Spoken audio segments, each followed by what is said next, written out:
राजुरी येथील अखंड हरिनाम सप्ताहाची महंत रामगिरीजी महाराज यांच्या कीर्तनाने सांगता झाली। यावेळी मोठ्या संख्येने भाविक भक्त उपस्थित होते।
पूरे पर साइडला एक पिंड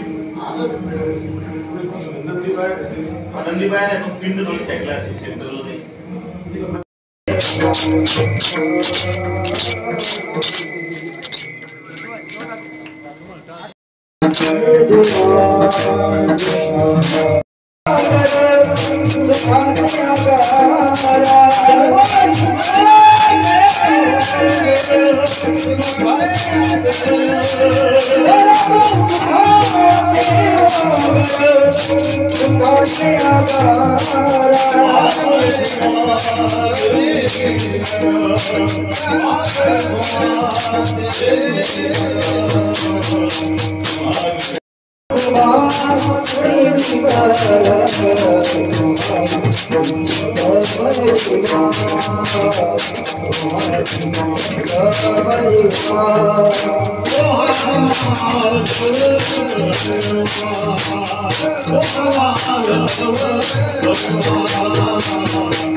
झोपेत मारण्याच्या उद्देशाने निघाला,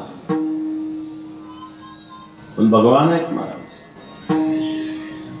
चींटी के पाँव में घुंघरू बजे वही अल्लाह सुनता है, कबीर महाराज सांगतात। मुंगीच्या पायात घुंघरू असतो तोही भगवान ऐकतो महाराज। भगवान काय करत नाही, भगवान सर्वव्यापी आहेत, सर्व दूर आहेत, प्रत्येकाच्या हृदयात आहे ना तो। सर्वस्य चाहं हृदि सन्निविष्टो मतस्मृतिर्ज्ञानमपोहं वेदैश्च सर्वैरहमेव वेद्यो वेदान्ततत्त्ववेदविदेव चाहं। सर्वस्य अहम सर्वस्य हृदि सन्निविष्टो, मी प्रत्येकाच्या हृदयामध्ये प्रविष्ट आहे। मग कोणाच्या मनात काय चालतं त्या भगवंताला कळतं बरं का। आपण लोकांपासून किती लपवा। थोड्या वेळात द्रौपदीला जाग आली, आता झोपेत मारल्यामुळं ते काही उठले रडले कसं काही झालंच नाही, शिर झोपेत कापली। द्रौपदीला जाग आली, द्रौपदी मोठ्याने ओरडायला लागले, आक्रोश करायला लागले, कोणी माझ्या मुलांचा हात, माझ्या मुलांना मारलं, कोणी माझ्या मुलांची हत्या केली। मोठ्या मोठ्याने रडायला लागले। तेवढ्यात भगवान परमात्मा पांडवांना घेऊन परत आले। द्रौपदी काय झालं, माझ्या 5 पुत्रांची हत्या करणारा हत्यारा कुठे आहे?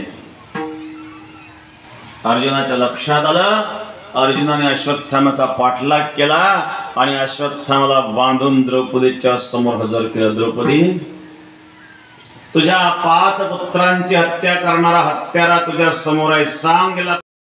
रात्री 12 वाजता उठून फिरायला सोडलं। धर्मराज म्हणजे मोठ्या माणसाला असं बोलायचं नसतं, मोठे माणसं विनाकारण काही करीत नसतात, काहीतरी उद्देश असेल। पांडवांना उठवून फिरायलाच घेऊन गेले भगवान रात्री 12 वाजता। परंतु आपली हवस वासना क्रोध शांत करण्याकरिता दुसऱ्याचं जीवन उद्ध्वस्त का करावं? अश्वत्थाम्याला मारण्यानंतर त्या अश्वत्थाम्याची माता तिचं जीवन उद्ध्वस्त होणार आहे, मग त्या मातेकरता सोडून द्या। दे म्हणला अर्जुन, मी सोडणार नाही। द्रौपदी काही म्हणू द्या, झोपाय त्यांनी 5 पुत्रांची हत्या केलेला का सोडायचं? अर्जुनाने भगवंताला पाहिलं, भगवंता आम्ही काय करू तुम्ही सांगा। आता पण सगळं तुमच्या मार्गदर्शनाने इथं चालू होतं। भगवंताने सल्ला दिला, काय सल्ला दिला? ब्रह्मबंधुर्न हंतव्य आतताईव धारणः, ब्रह्मबंधुर्न हंतव्य। अश्वत्थामा ब्राह्मण पुत्र आहे, गुरुपुत्र आहे, द्रोणाचार्यांचा पुत्र आहे, आचार्यांचा पुत्र आहे। ब्राह्मणाची हत्या करणं म्हणजे ब्रह्म हत्येचा पातक लागतं। सोडून द्या, सोडून द्या। देवला अर्जुन, तू सोडलं तर मी याला सोडणार नाही। द्रौपदी, तुझ्या 5 पुत्रांची हत्या करण्यात केल्यानंतरही तू त्याला सोडून द्या म्हणतेस, तुला दुःख नाही का तुझ्या मुलांच्या हत्येचं? द्रौपदी, हो, मुलाच्या हत्येचं आईपेक्षा आणखी दुःख कोणाला असू शकतं, पण तू अश्वत्थाम्याला सोडून द्या का म्हणतेस? द्रौपदीने जे कारण सांगितलं ते फार महत्वाचं आहे। हा युद्धाचा 18वा दिवस होता। युद्धाच्या 15व्या दिवशी द्रोणाचार्यांचा मृत्यू झालेला होता, म्हणजे द्रोणाचार्यांचा मृत्यू 3 दिवस झालेले होते। अश्वत्थाम्याची माता द्रोणाचार्याची पत्नी ही रडत होती। आपल्या पतीच्या मृत्यूच्या वियोगाने विधवा झालेली ती माता, जिचा पतीचा आधार तुटलेला आहे, ती विधवा झालेली आहे।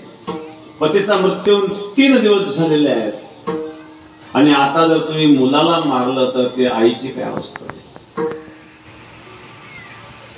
एक तर ती विधवा झालेली आहे, निराधार झालेली आहे, तिला आधार राहिला शिल्लक तो एक मुलाचा आधार आहे, आणि तोच आधार जर तुम्ही तोडून टाकला तर त्या विधवा आईने कुठं जावं? त्या आई करता माझं मत असं की याला मारू नका. हा अश्वत्थामा अपराधी आहे, अपराधाला दंड दिला पाहिजे, पण दंड देण्याच्या अनेक पद्धती असतात, अनेक मार्ग असतात. वेगळ्या मार्गाने आपण दंड देऊ शकतो. त्याला जीवे मारलं पाहिजे असं नाहीये. तर त्याला जर तुम्ही ठार मारलं तर ती विधवा आई निराधार होणार आहे. आणि एक माता दुसऱ्या मातेला जाणू शकते, दुसऱ्या मातेचं हृदय जाणू शकते. मग एका मातेला खुश करण्याकरता दुसऱ्या मातेला निराधार बनवू नका. माझ्या मुलांची हत्या झाल्याचं मला दुःख आहे, परंतु मी निराधार नाहीये, मला कोणाचा तरी आधार आहे. आणि माझी मेलेली मुलं परत जिवंत देखील होणार नाहीये.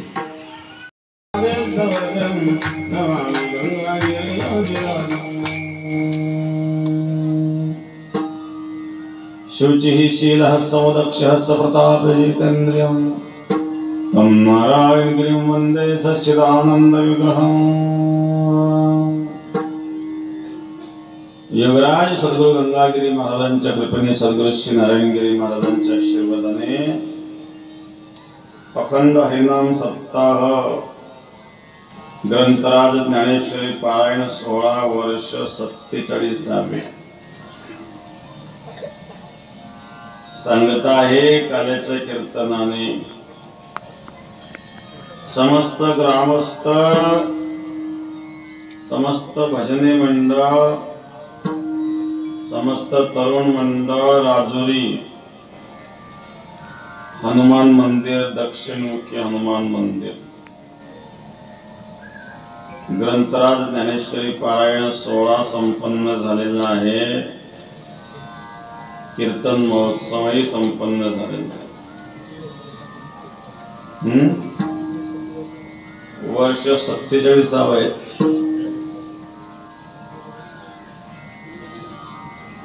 ग्रामस्थ, राजुरी, ज्येष्ठ मंडळ, तरुण मंडळ, महिला मंडळ, भजनी मंडळ, गायक वादक मंडळ, पाहुणे मंडळ, बाहेरगावून आलेले भक्तगण, सर्वांना धन्यवाद.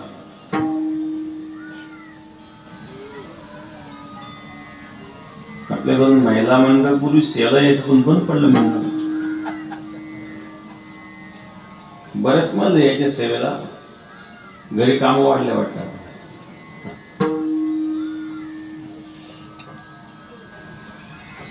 अखंड हरिनाम सप्ताह सांगत आहेत. काला म्हटल्यानंतर बंधन आहेत. चरित्र ते उच्चारावे केले देवे गोकुळी. भगवंतानी गोकुळात केलेलं चरित्र याचा उच्चार, कृष्ण चरित्राचं उच्चारण करावं, रामचरित्राचं आचरण करावं. आणि कृष्णाचं आचरण करायचं असेल तर कृष्णाने केलेल्या उपदेशाचं आचरण करावं. तसं कृष्णाने गीतेत उपदेश केला, गीतेचं आचरण करावं. गीता ही आचरणीय आहे. कृष्णाचं चरित्र काय आचरण? कृष्ण चरित्र करायला इतकं सोपं का? कृष्णाची भाषा सुद्धा सरळ नाही. कौरव पांडवांचं युद्ध झालं. युद्ध प्रसंगी युद्धाचा शेवटचा दिवस दुर्योधन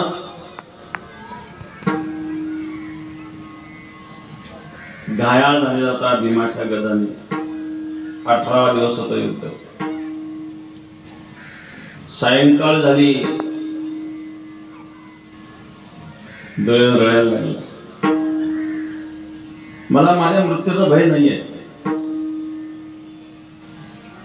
माझे 99 भाऊ मेलेत नाही, पण एकही पांडव मी मारू शकलो नाही याचं दुःख. 5 पांडवांपैकी एकही पांडव मरू शकला नाही. माझे सगळे भाऊ मेले, मी मरणार आहे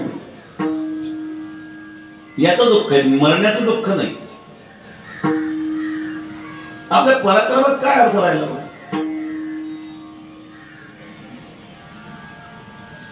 अश्वत्थामा, माझी मरण्याच्या अधिक इच्छा आहे. एक तरी पांडव मेल्याची बातमी आल्यानंतर मी आनंदाने प्राण सोडेल, पण तेवढं काम तुला करावं लागेल. काही कर, पण 5 पांडवांपैकी एक पांडव तरी मेला पाहिजे. तसं मला मरता येणार नाही. तेवढी बातमी ऐकून मग मी मरणार नाही. आता एवढं युद्ध झालं तरी पांडवांना मारू शकलो नाही. आता पांडवच काय मरते.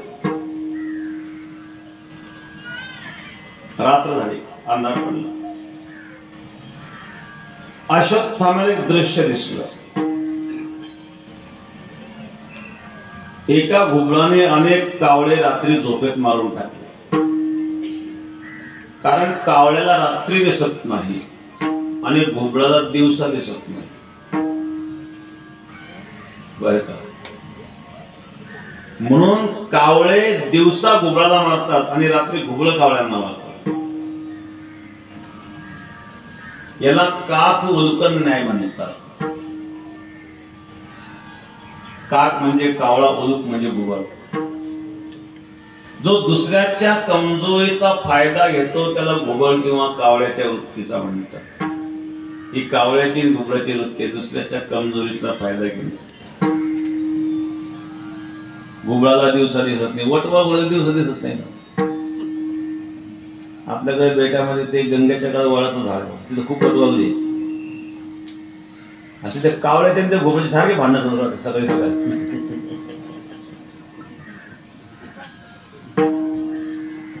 सकाळी 6च्या दरम्यान खूप आवाज येतो. कशाचा आवाज येतो? ते कावळ्या वटवागळीचा. कारण त्या वटवागळीत दिवसा कावळ्या, रात्री कावळ्याच्या मागे लागतात, कावळे दिवसा त्या वटवागळीच्या मागे लागतात. तसं घुबडाला सुद्धा रात्री दिसत, दिवसा दिसत नाही. म्हणून रात्री एका घुबडाने अनेक कावळे झोपेत मारून टाकले. हे दृश्य अश्वत्थाम्याने जेव्हा पाहिलं तर अश्वत्थाम्याला त्यातून एक युक्ती सुचली. प्रवरा न्यूजसाठी प्रतिनिधी छायाचित्रकार संतोष गोरे, राजुरी परिसर. या यूट्यूब चॅनलला सबस्क्राईब करा.